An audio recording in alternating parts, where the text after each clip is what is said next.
one day daily liquidity ഇവിടെ inversion, പിന്നെ 1 hour ഇതൊരു junction block. Entry 15 minutes liquidity നോക്കിയിട്ട് അതിൽ എൻട്രി പടയ്ക്കായിരുന്നു. പക്ഷെ നമ്മൾ ചെറിയ മിസ്റ്റേക്ക് അത് daily 1 hour 5 minutes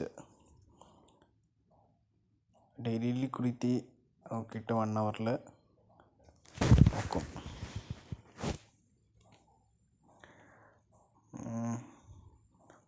daily liquidity എടുത്തിട്ട് 1 hour ഇല്ലെങ്കിൽ 5 minutes ലിക്വിഡിറ്റി എടുത്തിട്ട് അതിൽ ലിക്വിഡിറ്റി സ്പോട്ട് ചെയ്ത് 1 minute സെറ്റപ്പ് ബിൽഡ് ചെയ്ത് അതിൽ ട്രേഡ് എടുക്കുകയാണെങ്കിൽ ബെറ്റർ. അതുപോലെ തന്നെ 4 hour 50 minutes 1 minute 4 hour liquidity skip ചെയ്തിട്ട് 15 minutes ലിക്വിഡിറ്റി കിട്ടിയില്ലെങ്കിൽ 1 minute ലിക്വിഡിറ്റി വെച്ച് ട്രേഡ് ചെയ്യാം.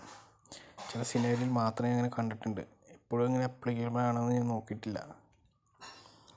ഇവിടെ ഇപ്പോൾ എനിക്ക് മിസ്റ്റേക്ക് പറ്റിയെന്ന് വെച്ചാൽ ഇതൊരു ലിക്വിഡിറ്റി സ്കിപ്പ് കിട്ടിയിട്ട് ഇതായി 5 minutes എല്ലാവരിലും നോക്കുകയാണെങ്കിൽ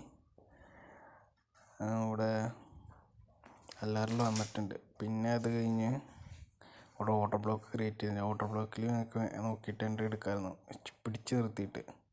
ഇവിടെ നോക്കുമ്പോൾ വല്ല ഐഡിയ ഒന്നും കിട്ടിയിട്ടുണ്ടായില്ല.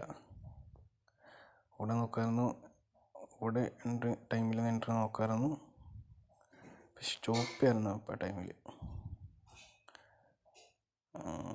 3 മണിക്ക് എൻട്രി വെക്കുന്നു. ഓർഡർ ബ്ലോക്ക് മിറ്റ് ആയിട്ടുണ്ട്. അങ്ങനെ സെൽ ഓഫ് നോക്കാമായിരുന്നു.